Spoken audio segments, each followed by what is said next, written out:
Welcome everyone. I just want to thank everyone for taking out the time. I know we work out of different time zones, and that's kind of the essence of GPOD's fellowship.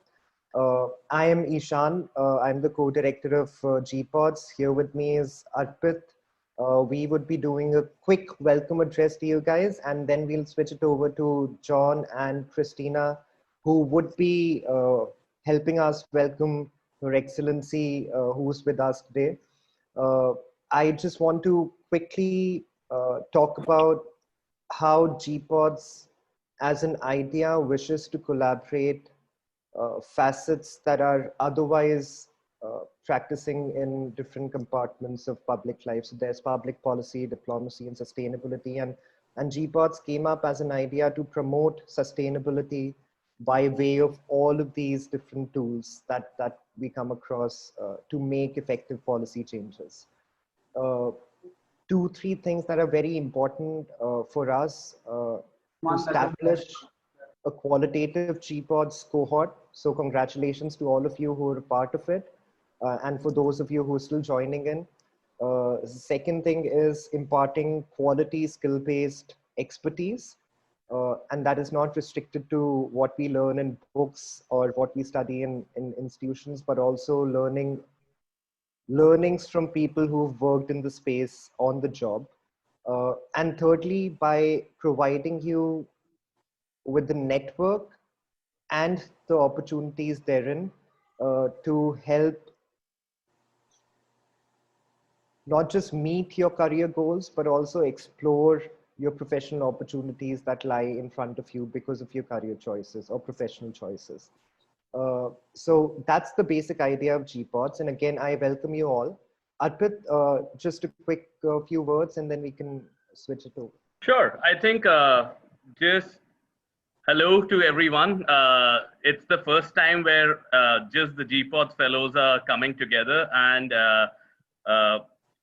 it's our privilege to be interacting with Her Excellency Ambassador Blais. So without further ado, I'm going to hand it over to Jonathan and Christina to welcome the ambassador with us. All right. Thank you, Ishan and Arpit. I really appreciate being here. Good morning, everyone from New York City. My name is Jonathan Cummins. I'm the Vice President of the Americas for GPI. I'm also a member of the steering committee for the Alliance of NGOs and CSOs for South-South Cooperation, which is a committee that works directly with the UN Office of South-South Cooperation to advance the goals of civil society in the Global South. I'll tell you more about that because I'm a mentor as well, so eventually you'll hear me speak. So I'm so happy to be here, and one of the things that we want to stress with GPODs, or rather one of the themes I've noticed, is that there's this idea or this desire to build bridges and not walls, right? Because right now, it's very imperative for us to work on building bridges. Because if you think about it, we're living in this once-in-a-generation pandemic, or I at least hope it's once in a generation. Global economy is tanked. There's a rise of authoritarianism. There's a massive strain on our global health, which people aren't really talking about, and that's very important. So right now, more than ever before, we need to focus on positive and effective multilateralism, which means that we need to build bridges and not walls. And I'm so grateful to being here, and I look forward to hearing from you all and working from you all and hearing from the ambassador. And with that short introduction, I'll turn over to Christina. Hi, everyone. My name is Christina. Thank you so much, John. So I am the Senior Strategic Communications Coordinator or Manager at Giant Oak, which is an AI for good artificial intelligence company, but my background itself is on the intersection of peace and security systems. So I couldn't be more proud to introduce Her Excellency Ambassador Louise Blais, because she at one point was around Atlanta, North Carolina. That's home for me. But she herself is the Deputy Ambassador of Canada to the United Nations currently. And she has special responsibility for Agenda 2030 and development. She was appointed to the executive board of UNICEF in 2019 And prior to her appointment to the UN, she was the Consul General of Canada to Atlanta, Washington, D.C., and Tokyo. She has a background in art history, and that's really awesome. So you should ask her about that. But I think you'll learn a lot. As a reminder for webinars in general and these sessions because of Zoom, make sure that you stay muted until it is your turn to speak. Otherwise, the sound gets all messed up for everyone. Try to make sure that you keep your camera on if at all possible. It helps to really enforce the human connection. And I know this is the first time you all are meeting together. I think it's important that everyone sees your very human face instead of the computer screen. And feel free to ask as many questions as you want. You're here to learn. As was mentioned earlier, mentorship and answers from practitioners are so important. So this is an unparalleled opportunity for you to be frank, to get frank answers from a current deputy ambassador. So without further ado, I'll hand it over to Ambassador Blais. And thanks so much for the opportunity. Thank you so much, Christina. I have to say it's always wonderful to be introduced by a woman, and especially one that has ties to the Southern United States, which is a place where I spent 3 years and I really fell in love with the region. I'm so pleased to be here. This is really the first time that all of you are together, and I get to be the one welcoming you. And this is why really I intend to be fairly short, because I just would like to throw some thought-provoking ideas your way, and then I really would like to hear back from you, and we can have an exchange. And don't be afraid to ask any question that you would want to ask, even if they may seem a little sort of out of context. I'm here really to open up and to talk to you both about what my work, what I'm thinking about where we're going now, and also my own life trajectory, if that's of any interest whatsoever. So let me just launch in with a few thoughts. First of all, I should have a disclaimer and preface my little very short introduction talk by saying that I'm not a multilateral expert.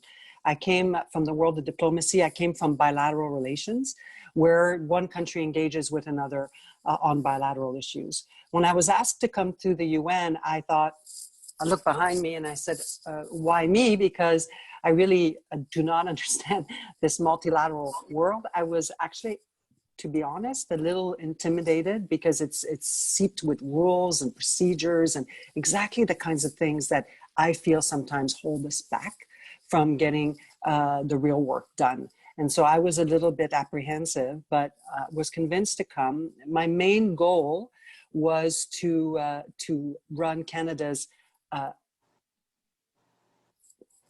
was going to say failed attempt, but I think we succeeded in so many ways, but our unsuccessful attempt at gaining a seat at the UN Security Council. The vote was in June. It was a 3-year project for me. I dedicated my life to it. And trust me, it's day and night kind of effort. And with my team, and in a split second, the results come in and you find out that you're unsuccessful at gaining the seat. I want to say we were unsuccessful at obtaining the seat to the Security Council, but I think we were successful in our diplomatic push.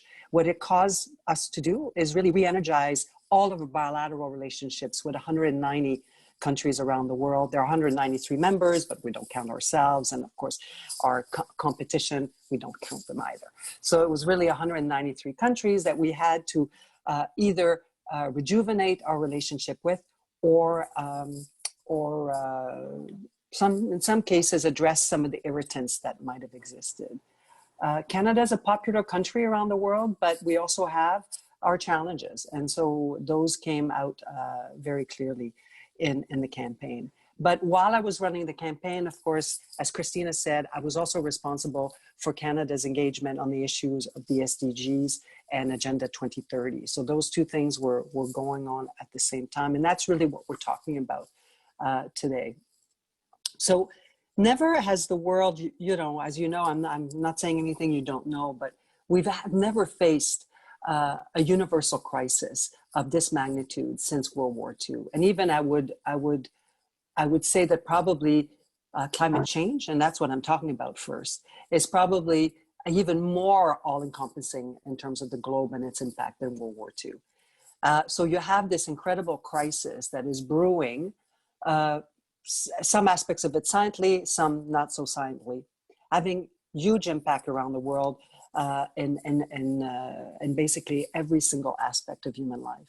And then you get hit this year with a worldwide pandemic, which not only was a medical crisis, but is turning out to be an enormous crisis in terms of socioeconomic impact. There's not one aspect, again, of our livelihoods and our well-being that is not impacted by COVID-19. And so all of a sudden, the world is affected by the same crisis at the same time. Sure, in different ways, perhaps, but it's a universal crisis. What is fascinating to watch and observe, and this is what we're here to discuss, is how does the UN system, the multilateral architecture that we have built over the past 75 years, and it's the UN system and beyond, how is it responding? Is it responding sufficiently? Is it responding adequately? And how are member states and how is the world coming together to work?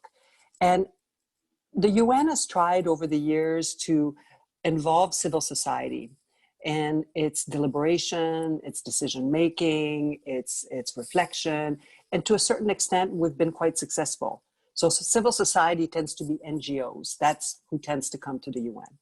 But who hasn't been coming to the UN up until recently are players like some national governments, provincial governments, city management, and the private sector. And even within governments, federal governments engaging with the UN, there are silos. I'll give you an example. The parts of the Canadian government and the parts of most governments that get engaged with the UN tends to be Minister of Foreign Affairs, so the Department of Foreign Affairs, development. And if you're in the developing world, you might have, education and all those other areas that engage with the UN system. So the Minister of Finance, Minister of Transport, Infrastructure, all of those groups are completely outside of the UN and apparatus. And we, for the first time yesterday, as a result of an initiative that Canada and Jamaica led, we had the ever first in the history of the UN finance ministerial that was co-hosted by the Deputy Secretary General. The very first time, when we all know that issues of debt, issues of economic development is at the heart of addressing the SDGs, which was a UN-led initiative. It's not to say that the UN should be at the center of everything, but the UN is the best thing we have. It's the only organization around the world that has 193 93 countries that are all on equal footing. When you walk into the GA hall, it does not matter if you're Canada or United States of America or the Maldives or Vanuatu or Tuvalu or Yemen or any countries, we all have one vote. We all have, it's an equalizer once you're in that room. Now we can talk about the UN Security Council, that's a different story because there's, 5 countries that have veto, but there's no one in the UN General Assembly that has a veto power. We all have to pay attention to each other. So why not make it a place where we bring the entirety of the conversation about sustainability? It is, but we don't have all the right reflexes yet. And I can tell you that this finance ministerial was 3 years in the making. It took us this long to convince member states that there is a place for the private sector, for real hard for profit entities, whether it's investment, pension funds, and all those groups to actually come and engage with the UN. There was a great deal of skepticism. First, developing countries thought that we were, us donor, quote unquote, countries, were trying to replace our aid program by having the private sector do the work for us. Nothing could be further from the truth. We understand, Canada understands, that to meet Agenda 2030, we have to go from billions to trillions. And the only way to do that is with the private sector and civil society and social actors, like many of you on the Zoom today. So we all have to go in the same direction. And there is a lot going on right now in these areas, but there's no coordination, and there is no uplifting of this work in a effective manner. Last point I think I want to just leave with you as we start talking about these issues is we're facing another challenge. The other challenge we're facing is if you come from a developing country, you know the UN is crucial. It's fundamental. It vaccinates, it educates, it does so many of the fundamental services that we in the developing world can count on our own government to provide. So what is happening is that it's clear for all these countries in the developing world how important the UN system is. There is a complete trust in the UN system in most of those countries. Well, complete might be a bit strong word, but I can tell you, I'm co-facilitating a resolution on the modalities of a special session on COVID-19. And the number of countries that have asked to make sure that the WHO gets specified and recognized for its work is quite impressive. Then you turn around and you know that there are countries that would probably don't agree with that. And those countries that don't agree with that, there's not the majority, but they tend to be developing countries. So in those places where we can benefit from a strong government and we have all the services and the UN doesn't have a country office and the UN is not delivering services, there is skepticism about the work of the UN. Because these countries, and it's not necessarily their governments, but the populations don't really see what the UN is accomplishing every single day, helping millions of people around the world. And there is a lack of appreciation for the benefits that in turn, we as developing countries receive from that greater stability and around the world. So we have a lot of work to do, and it is really a challenge that we're having right now with COVID-19, for example, where some countries, and it's the same with migration issues, where some countries are just focused on their own well-being without understanding that everything is interconnected and that the UN is at the heart of the solutions that we must put forward as global citizens. So I'd be really delighted to hear your views on that. What can we do? We're celebrating the 75th anniversary of the UN this year, 75 years. And I can't help but think that probably if you're sitting in some countries around the world, you probably will not hear that it's the 75th anniversary. That there is unfortunately a lack of attention to the UN in places that matter, in places that are responsible for financial commitment to the UN. And I can tell you, even in my own government, Canada is extremely engaged with the UN and the multilateral world, because we understand as a country, as a middle power, it is definitely is super important for us to be a major player in these organizations. But at the same time, there are others who feel that the UN is overfunded and has different, I don't need to name names here, or what we're seeing, observing. And some of these are actually fundamental to the well-being, financial well-being of the UN system. So we have a challenge, and how do we address it? And how do we address that challenge while at the same time we are tackling two enormous crises? And are those two enormous crises opportunities to deal with that challenge? So there's a bit of a circle there that is interesting. I tend to be in the camp of the latter. I think we have an opportunity here to step up and to demonstrate the usefulness and of the multilateral system. And by making sure that multilateral system rejuvenates and reforms itself to be inclusive of entire society, so that we really truly do not leave anyone behind, both in services and in inclusive problem solving. I'll stop here, and I'm really looking forward to this exchange. I hope this was useful.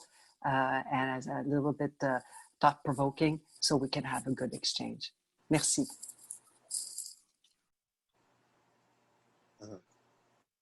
Merci. Thank you. I have a lot of thoughts, and I'm pretty sure, Christina, you have a lot of thoughts. Do you want to ask a question, Christina, or? Yeah, I think that, yeah, I'll start off with a question, and then, it's the fellows' time, so make sure that you all ask your questions as well. But I think I'm very interested, Ambassador, in how your experience in the art field and what people consider to be, not so security or diplomacy, et cetera, has really impacted and driven how you approach your diplomatic bilateral job now and that world now.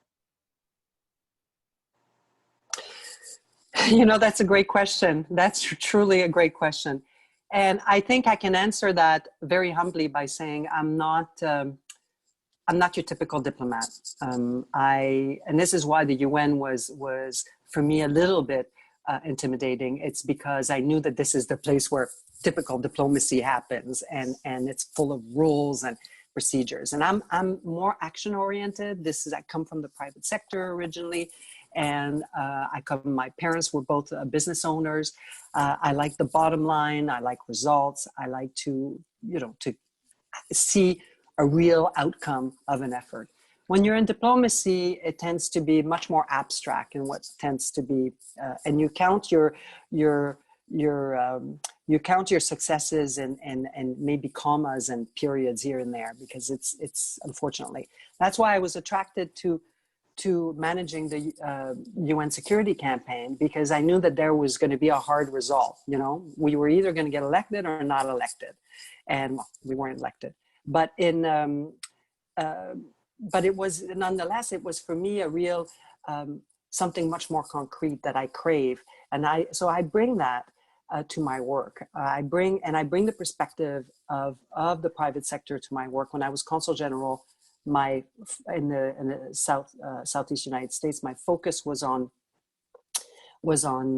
trade and on export development. So I was very, very close to Canadian companies and American companies and making those linkages. I've taken that with me to the UN, and this is why I don't have these silos between the different the different sectors of society. And I think that has turned out to be a strength. And one of the things along the way that I bring as well is, well, there's two sort of, you could say that I've got two sort of little pet projects that I always carry with me. The issue of gender equality, both written large and all the big policies of the UN. Of course, Canada is a feminist country, and we have a feminist foreign policy, a feminist development policy. But at the same time, in my day-to-day work, I make that matter in the small little gestures that I make. This is why I recognize you, Christina, and having introduced me. Every little bit helps in how we help women achieve true power, equality, I want to say. The other one is on mental health and the importance of mental health. And this one I'll connect to my no-nonsense, results-based management, which was all that I focused on earlier in my career. It was all about the results. And I didn't have, and that really ultimately led to a burnout, because I really didn't really understand how to be a leader that is focused on people. And because if you focus on people, you'll get the results. It may take a little longer. It may require you to tap into your vulnerability. It may, you may have to show some emotion. But if you do that, the results will be there in the end, and they will happen without damaging people around you. And I was very hard on myself, and I was hard on everyone. And I didn't understand that there are ways in which you can really you can cause damage, which will impact outcome. I mean, it just simply will. And so I really believe that these two are connected, the gender and this one, because while men can do this kind of leadership, women are very well positioned to bring in a feminine kind of leadership, that where nurturing is not seen as a weakness, where vulnerability is not seen as slacking off or any other aspects of it. You can actually reach a level of extremely powerful leadership by espousing your true authenticity, and in the case of women, by managing like a woman as opposed to trying to manage like a man. We all have our own way, our own style, and that's what makes working environments so rich. We shouldn't all be the same. And women we bring our own way. And for too long, I think many of us felt that in order to succeed, we had to play like the guys. And to a certain degree, that can work. But if you work in a very high-powered, high pressure environment, it will catch up to you. And that's what we're seeing happening. I think there's an epidemic of mental health in the workplace, both affecting men and women. And because I believe that many of us neglect our true self on our rise to whatever ambition we want to achieve. So, yeah. Go for it. Is that Caroline? Just unmute yourself and ask your question. Yeah. Thank you, Ambassador. Guys. Thank you, Ambassador Blais. My name is Caroline Roxbert-Jahovsky. I'm currently in New York. I'm also actually of a different background than international relations and diplomacy. I majored in archaeology and jumped into the UN world immediately after college. So that's been an interesting learning curve, so I understand. I'm curious on what your view is on the role of youth empowerment in creating a sustainable future in a post-COVID world, in the context of creating sustainable cities and communities. Because in my opinion, a lot of the projects that I do involve youth empowerment, because by incorporating youth into the dialogue and actively creating jobs that youth can contribute towards any industry in novel ways, we can contribute not only to the economic growth and creating decent work, but also to shape policy. And yesterday, I'm sure you know, was International Literacy Day, which is my favorite holiday personally. And I think given the current situation that we are in, where remote education is not a guarantee and not accessible to all youth around the world, but even in developed countries such as Canada and the United States, that protecting education for youth is essential moving forward and is going to help promote decent work and economic growth in the context of sustainable communities in a post-COVID world. So I know that's a lot, but I'm just, interested in hearing what your viewpoint on the role of youth empowerment moving forward is. Thank you. thank you so much. Really appreciate that question. I laughed when you mentioned archaeology, because that was my major when I first got to university. But I failed the archaeology 101.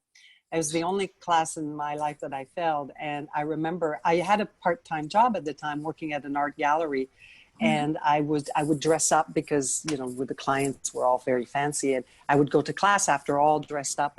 And so when I failed the class, I went in to see the professor, and I said, look at my other class. I'm doing so well. What did I do wrong? And he looked at me. He said, I don't think this is the career for you. This is kind of shocking. Nowadays, he said, archaeology is all about a little broom in the desert, kneeling, and it's systematic. It's very tedious work. And he says, you strike me as like a people person, and you're going to feel this fairly lonely. Anyway, he ended up doing me a favor. It was harsh feedback at the time, and he was definitely profiling. But I made the switch, and I ended up going to art history, and it ended up being the right move for me. But I do love history, and archaeology for me is the draw was the fact that you can actually touch the object that has lived and has so much to say. It witnessed so much. So I still love going to museums, but that is not my field now. But on your question of youth empowerment, I think it's absolutely fundamental. And we're seeing youth make real change in their communities. And even here in New York, I don't know if you're aware of the program where they have the Youth Ambassadors program, which the city of New York is sponsoring. And they do a lot of activism and in the area of the SDGs. And it's actually fantastic. They do 10 times more what many of us adults do in this arena, and with such passion, and they bring so much to it. I had,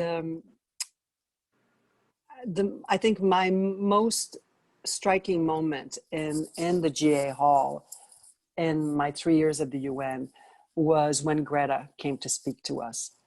And you'll recall her truly a passionate plea. And it was such a breath of fresh air, because you'd never display this in the GA Hall. Normally, everyone is reading a script that's very boring, trust me, half the time. But she came there with this story, and I remember the Canada seat was packed. We had a delegation from Canada, so I actually was sitting in the stairs next to the Canada seat, because when you have your ministers and VIPs come, you give up your seat, of course. And I remember sitting there, and just because I was lower and there was people couldn't really see, I had goosebumps. I was so connected to her emotion. I thought that what she was doing was so important to wake us up, us old people, and to, galvanizing action. And doubly struck I was after the speech to go up to some of the ambassadors that I just love, the people that I love to see. And we're all a nice little community, and to go, wow, wasn't that amazing? And it was, no, she's being handled. I feel so sad for her. This is not, there was real skepticism. And then in that moment, I thought, oh my goodness, what a schism between generations and what we bring and the approach. So at the UN, we do bring youth regularly, but it's a little bit, I have to say, it's a little bit for show. They're not really, we don't have a systematic way of engaging them. So I think that's an area where I think we need to work on. And I would put it in the rubric of what I was saying earlier about making sure we engage all of society. On the issue of education, I think you couldn't be more right. And Canada is making huge investment in this area and development with the GPE, which is an incredible this global partnership on education. We are doing it with a lens on women, making sure that because women tend to, especially during a pandemic situation where they have to go back remotely, there's many aspects that are impacting women.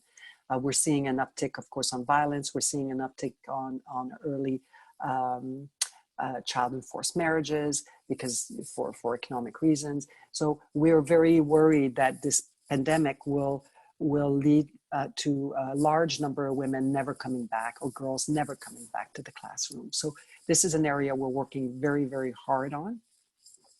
And UNICEF, yesterday we were starting our 3-day executive board, and Executive Director Henrietta Fore mentioned just the incredible focus that UNICEF is putting on schools during the pandemic, and making sure that this access of remote learning is addressed.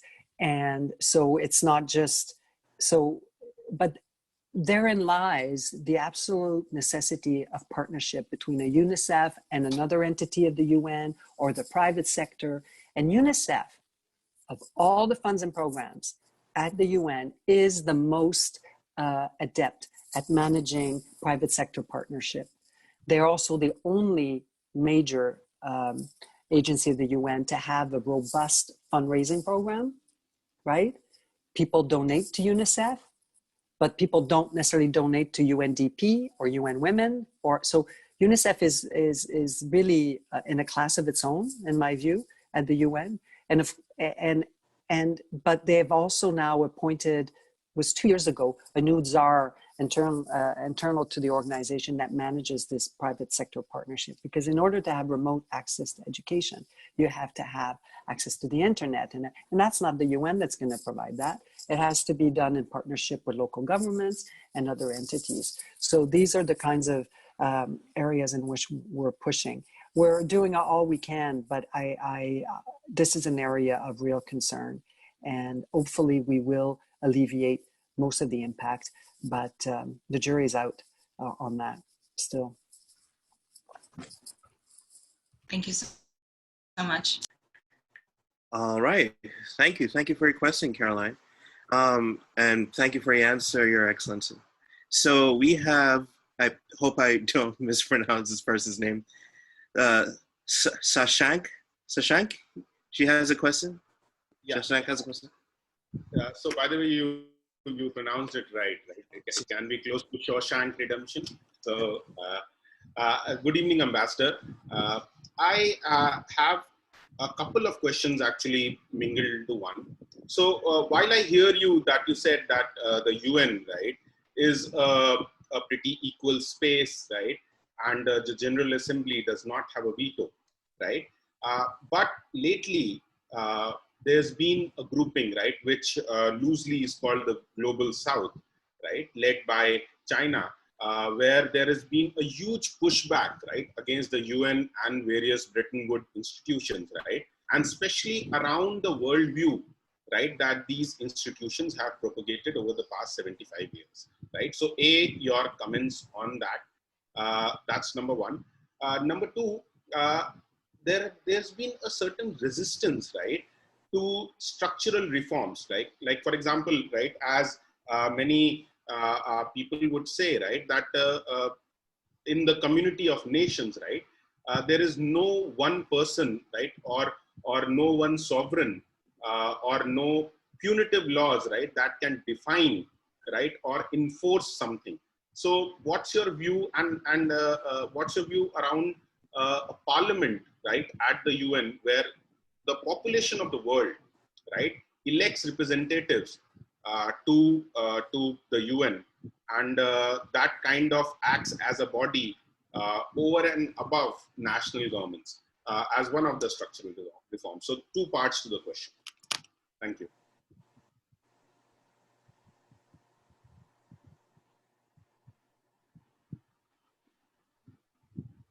Shashank, thank you so much. I was trying to find a way to view you as I respond. There you are. Okay, I just had to move the screen. So thank you. Wow, that's very thought-provoking, and I like your thinking. So let me just do answer in two parts. Briefly on the first part. So you mentioned groupings. Yes, the UN now, the General Assembly is made up in a way of invisible groups that some of them are temporary, some of them just come together on certain issues, and then on certain issues they will advocate. For example, we're members of what is known as CANS, which is Canada, Australia, New Zealand, and we often work together, and we often have, so we'll send one of our experts to negotiate on behalf of three of us, this kind of thing. But it's not on every issue because we don't agree necessarily on everything. Then you have the G77 plus China. That's what they're called now. And the G77 used to be 77 countries, but it's now 154 countries. It's a huge negotiation bloc. And then you have the EU, which negotiates as a bloc. And then you have the Arab League, the OIC, and you have different groups that then come in and come out depending on the issue. That has been very helpful for many smaller countries to have their voice heard. We have, for example, AOSIS, and you have groups of small island states that will advance their agenda. So, by and large, those groupings have been a positive for the UN, and it also simplifies the negotiating process as opposed to negotiating with every single resolution with 193 countries. It gets a little bit cumbersome, especially just this year. We passed a 70 resolution in the GA. Last year was over 100, but this year, because of COVID, it was a little less. So, small missions need to have this robust sort of support. So I haven't really noticed this negative pushback on the UN by those groups. What we are seeing is, of course, is the rise of different views of how the world order should be. So you have on one side China with their Belt and Road Initiative, which is basically their their national policy, but also one that is espoused by some other countries. So you get that sort of worldview, and then of course you get the other worldview. So and they do clash. I won't sugarcoat that one. We are seeing a real major debate on how, you know, what's the world going to look like for the next 100 years? And this is above and beyond the issue of climate change and COVID. This is even bigger than that. So you know, the UN is one of the theaters where that is being played out. On the structural reform, there has been, we're very happy that we've been able to reform the UN system in terms of the development system. So major changes have been put in place there. We agreed to the reforms about 1.5 years ago. We are now in the implementation stage. We're changing the resident coordinator structure. So that is advanced very well, and we're looking at how COVID-19 is testing that reform. So this is actually was quite an achievement, and I do give credit to Secretary General and Deputy Secretary General on achieving those much needed UN reforms. Now, on the actual reform of, you know, how we interact with the UN and the structure of the UN, as you know, there's been a discussion on the reforms of the UN Security Council. Again, obviously, so far, no consensus on that, so it just goes on. On the General Assembly, you're quite right to say that the strength and the weakness of the General Assembly is the fact that none of its resolutions are binding. So the UN Security Council has those powers. It can impose sanctions. There is teeth to some of their rulings and decisions. Not so the GA. And so the GA, I would personally describe it, and this is not a Canadian necessarily official position, as an aspirational body, one that lifts up and provides a way forward and kind of hope that people will go in that direction. And it does not adequately represent probably population, because those that we're dealing with at the UN are the governments, legitimate or not, of their countries. For example, Canada does not recognize the current government in Venezuela, but that is who's at the UN. So, and you would say a lot of Venezuelans may not recognize that they're being represented by those that are at the UN. So there are these challenges. And I don't want to just pick on Venezuela, but you can just imagine the others. So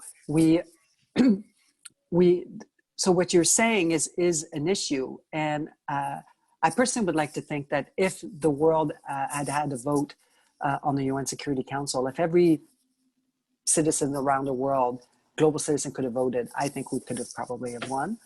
But we were the recipient of a vote by the government of those countries. So, and Canada is very, for example, very outspoken when it comes to human rights. And so we don't, you know, that is not always well received by some countries and regimes. And I think I won't go any further on that. So you can understand that you have in me a fan with this idea, but of a parliamentary of sort. But also you have in me a realist in that there are too many self-vested interests in the status quo to potentially hope for that to happen. It's very disappointing that the UN Security Council, which is a structure that really was last updated, I think in the 50s or 60s, it was expanded at that time, is now still reflective of a world that has completely gone by the dodo birds. And now we're stuck with this structure where the many parts of the world are woefully unrepresented on the Security Council, are relegated to elected status and rotation, and other countries have not only a permanent seat, but a veto. So my vote would be to fix that first, and then see what we can do with the General Assembly, because I really believe that if we had a better functioning Security Council, that would go a very long way in terms of representing the will of the world population. Thank you so much, Shashank. Thanks, Master, for the answer to that one. I think the biggest challenge is matching realism with, what you think is the best thing to do and matching that as policy experts. So, good luck with the fellows for that one. But next, our question is going to be Arundhati Panda. I hope I pronounced that correctly, but I know you wanted to ask the question. Yeah, thank you so much, Christina. It's Arundhati. So good evening from India, and it's a pleasure meeting you, Ambassador Blais. When we usually talk about SDGs, my observation as a common civilian is that it's the countries which are taking accountability and working towards them, which is a great thing, but you also mentioned lack of appreciation for the UN. So I wanted to know, does UN have any role in building trust with countries when it comes to SDGs other than funding? Thank you so much, Arundhati. I'll answer your question. I'm always very honest and again, perhaps dangerously so, but so far so good. I have sat in that room during high-level political forum every summer. This summer, unfortunately, we couldn't do it because of the pandemic. But sitting there, listening to each country's report on doing their voluntary report on their VNR, we call, on where they're at with the implementation of Agenda 2030. And what has struck me so much is how seriously developing countries take Agenda 2030, how diligently at the national level they are watching their progress, and their presentations are rich and really inspiring in a way. And you really see in these moments just, oh my God, we are achieving the SDGs. I mean, if you leave it to these countries, we'll be there. And these are the countries with the biggest challenge, the ones that are starting from further back and trying to make their way to achieving all the different goals. Then you hear, from the developed big countries, including Canada. I will say this, I'm proud that Canada, when we presented our VNR 2 years ago, we had Indigenous people at the table. We brought, they came to assist us. We had cities were present, civil society. We made sure that our presentation was truly holistic. And I was very, very proud of that as a Canadian. But at the same time, I have to say, being part of the genesis of leading up to the VNR, I can see that at first when we negotiated the SDGs, we thought, great, Agenda 2030, Canada, we were so proud of our role because we played quite a helpful role in the negotiations. And then that was it. Then there was really not much done for about a year or two in Canada. And the SDG, achieving the SDG resided in our development ministry, which is part of our global. But it showed that we saw the SDGs as somebody else's goal. There was a developing world that needed to meet the SDGs. And us, Canada, we were fine. And slowly over time, we realized there was a realization by the government that no, the SDGs apply to us too, and we have to meet them. And our Prime Minister came to UNGA High Level Week, I want to say 3 years ago, and he focused his speech on Indigenous reconciliation in Canada, and he pegged every single aspect of it to the different goals. He drilled them down. So that was, I think, the first indication to the UN system, not the UN system, to the Canadian system. Oh my goodness, the Prime Minister just spoke about the SDGs in Canada. We better get our act together. And of course, we have since. But so I'm working with groups in Canada that are trying to better coordinate our efforts between all the different levels of government, which have such a huge role to play, and also civil society, private sector, and all that. So, but it's work that is not easy. There's a lot of independent efforts happening, and the private sector is now stepped into the SDGs, which is lovely to see. But there just this need to really bring all of those pieces together is still something that we're working on.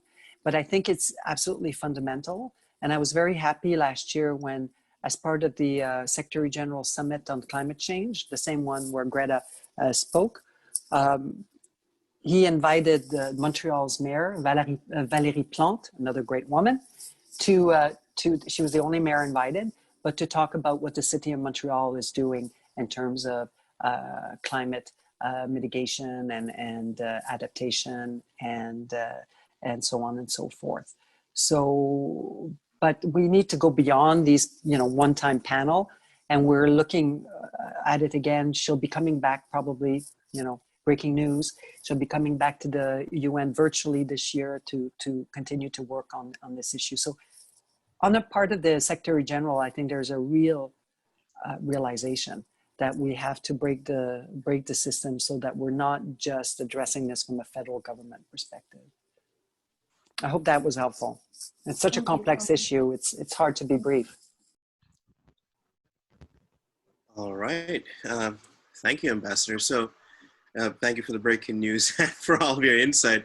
So we have about we have a couple minutes left because I know you have a busy schedule. So we have time for 1 or 2 questions.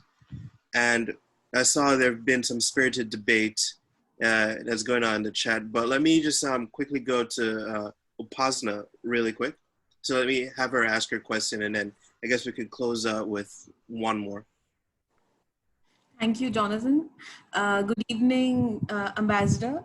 Thank you for being so candid, and it is really inspiring to hear certain insights from you.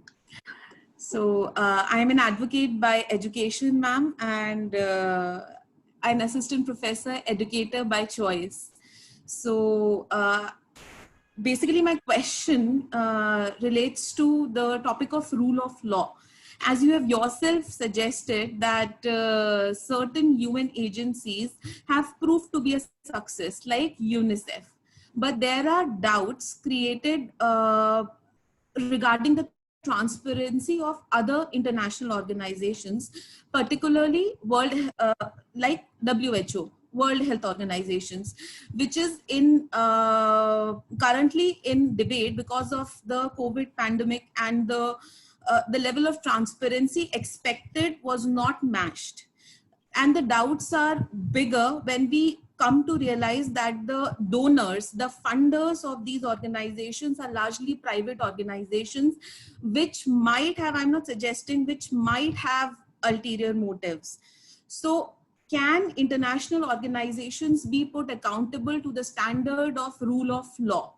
And by rule of law, I mean the general idea of rule of law, that accountability, transparency, democracy, predictability, and equality. Can it be made accountable, international organizations, so that there is more trust built up towards them? Thank you very much, ma'am. Thank you. Thank you very much for your question. I think you touch on really one of the thoughts that I had at the beginning, trying to talk about how do we build the credibility of the UN to the levels of probably what it used to be 50 years ago. And I think you're right. It goes that it's not just a communication exercise that has to happen. It has to go through building up that accountability, which will in turn lead to trust, as you mentioned. So it's not wrong to say that the UN system, their entities and agencies are, it's a big bureaucracy. It's a huge world, and it's one where you have certain, let's say, what's the word? Let me choose my word very carefully. Where certain rivalries get played out. I think that's very difficult to avoid.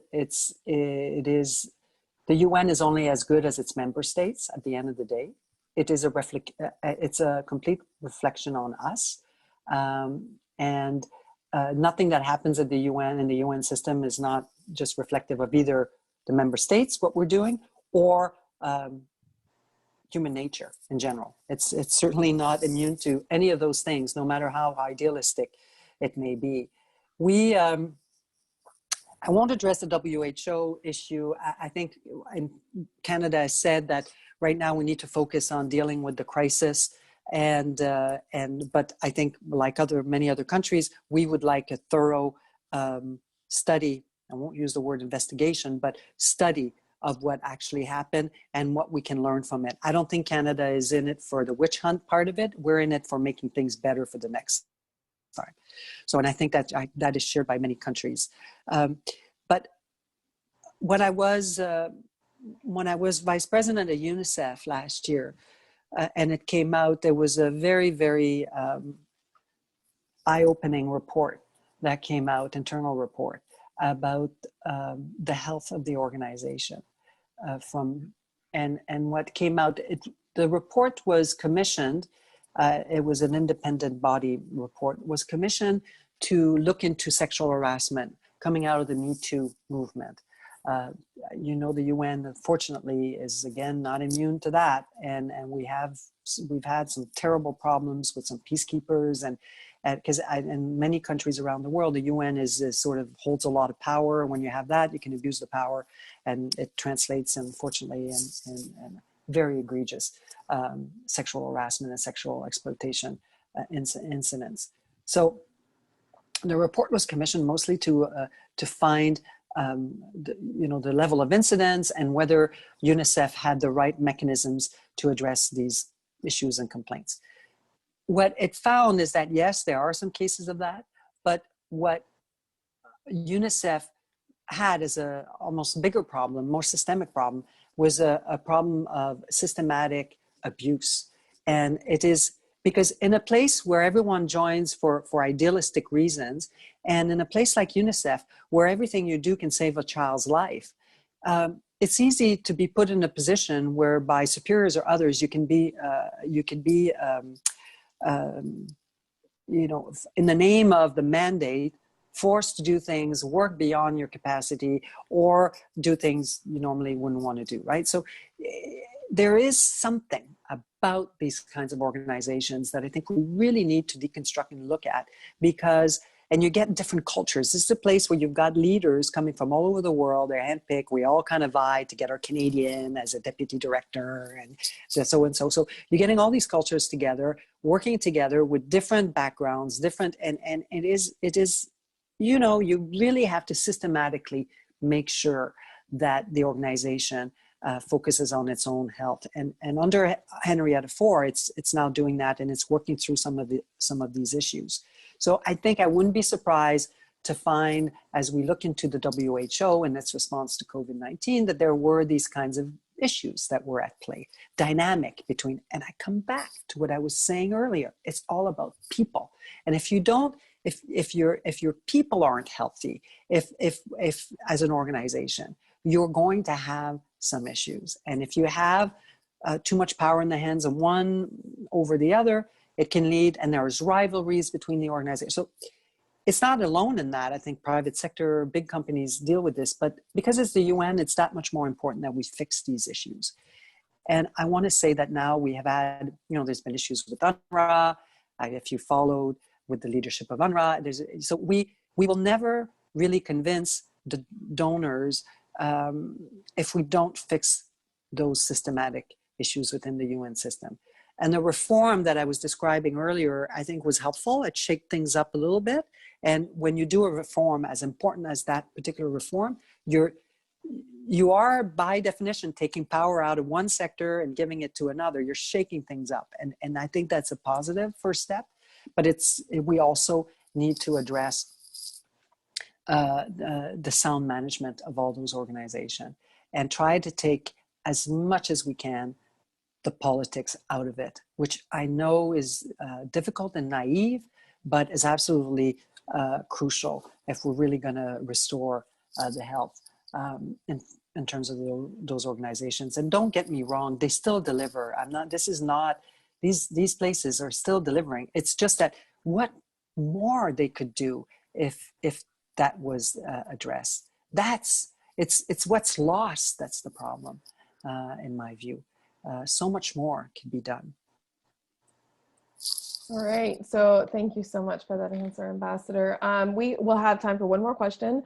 and then we'll do a quick close up. So Suleika, your question, and then we're good. Sure. Am I audible? Yeah, we can hear you. Okay.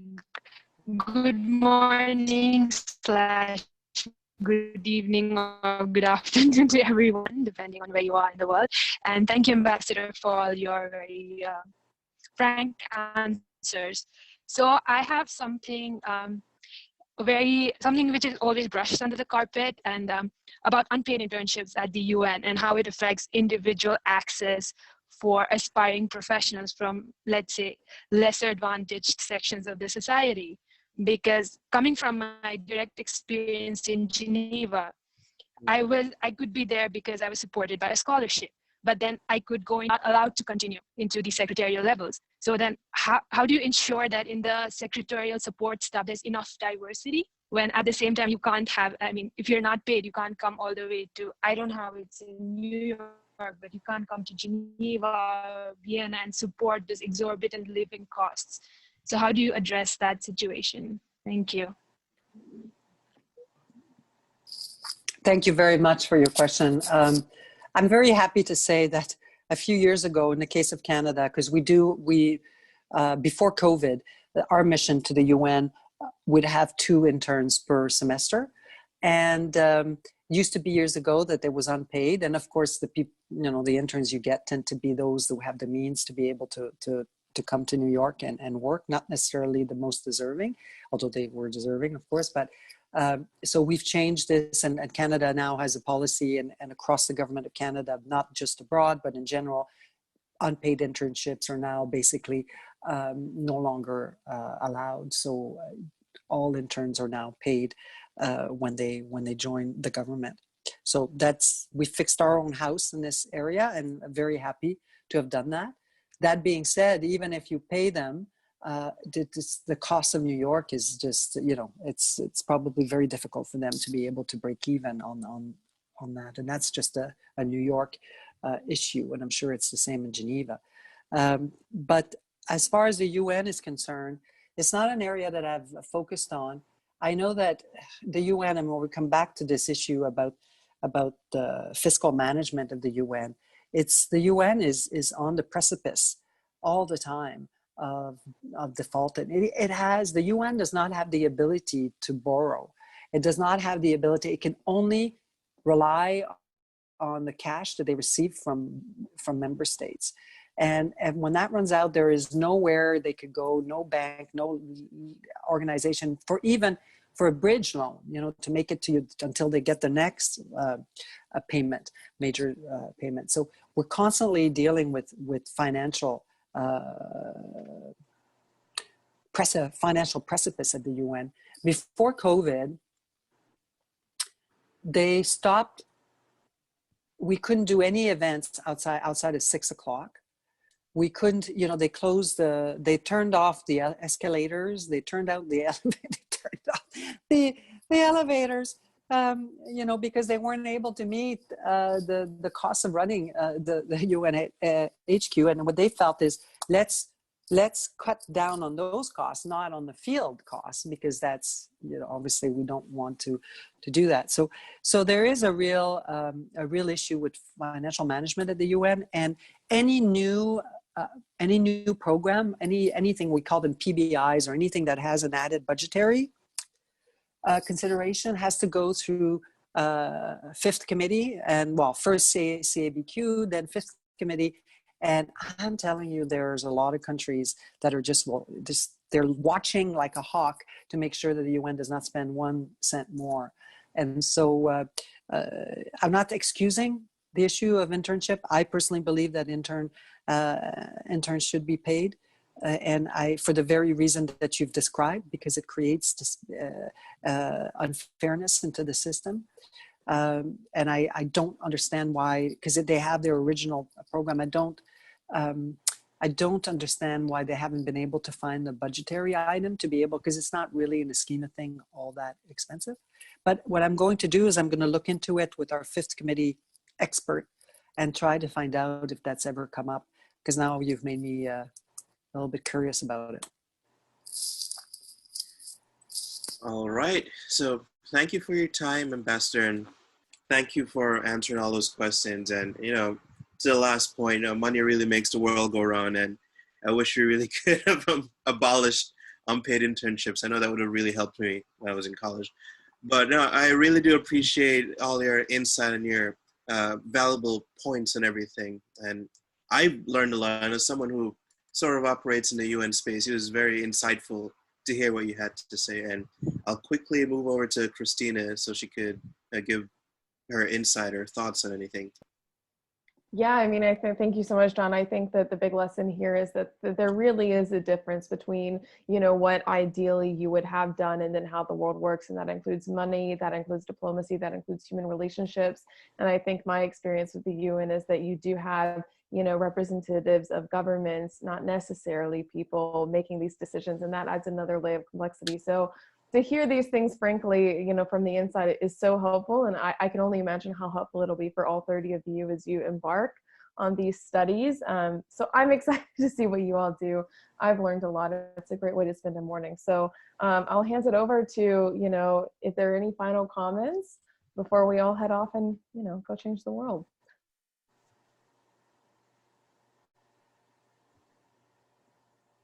Ishan, anything? Yeah, so I was just going to say that it's been an absolute pleasure, Your Excellency, to have you here. And again, I'm very happy about the fact that this happened, but I'm also a little disappointed that we only had this paucity of time to deal with, because as we speak, we're having questions pouring in. And both in my private chat box and in the group chat box, we're getting questions. So hopefully we'll be able to figure out another time, and we'd look to carry on this cooperation, collaboration in the future. I know that as a professional in the field and having worked at the UN, like many of us in this group have, I am learning things that I would never have learned. Everything that you've mentioned, from the breaking news bit to being seated on the seats, on the stairs, to the actual workings of the UN. All of these are insights that I would not have got in any other talk. So thank you so much, and thank you for being so encouraging at the heart of your talk about women empowerment, about education, about climate change, about youth development. All of these are such important issues, and thank you.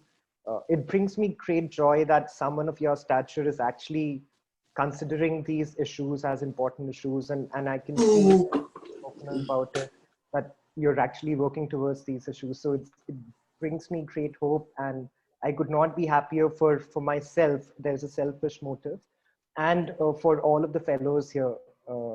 And again, thank you so much. And we'd be pestering you going forward for more of your time. And I'm sure the fellows would be elated to get some more of your time in the future. So thank you so much.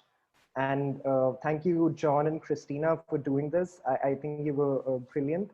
And to all the fellows, as I mentioned at the beginning, it's a very important part of this fellowship to enable intra-cohort interaction. So please interact with each other going forward. We have Facebook groups, we have LinkedIn groups. Please add each other, discuss everything that is happening in the world. Again, Her Excellency was kind enough, and these are some of the thoughts that you should build upon and try and make a difference in the world. That's the whole idea of G-Thoughts Fellowship. So thank you again, and I look forward to further communication from all of you. And as I mentioned, I just want to reiterate our gratitude towards Your Excellency. Thank you again, and we look forward to getting in touch with you again, and probably being selfish again and taking some of your time to ourselves. Thank you so much. Thank you so much, Your Excellency. It's such a pleasure having you. And let's carry on the conversation forward. Thank you so much for all of our fellows joining in from different parts of the world and the team behind this. Thank you. Bye-bye.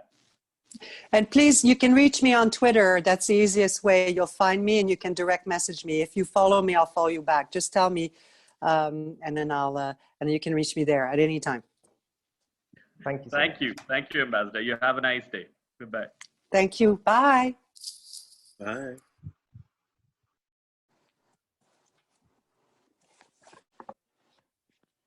So guys, I know that all of you are jumping out of the conversation. For those of you who are still here, thank you again for joining in. And please, one of the very important aspects of this fellowship is to establish that connect within yourselves. We have people from diverse backgrounds, nationalities, age groups, expertise, and I just hope that all of you are able to build upon each other's work and contribute to each other's professional and academic pursuits. So please connect with each other, connect with us. Jonathan, Upasna, Sasha, Jan is with us. Again, thank you so much, Jan, for being here. You're also a mentor for the fellows. Ernie is here. Thank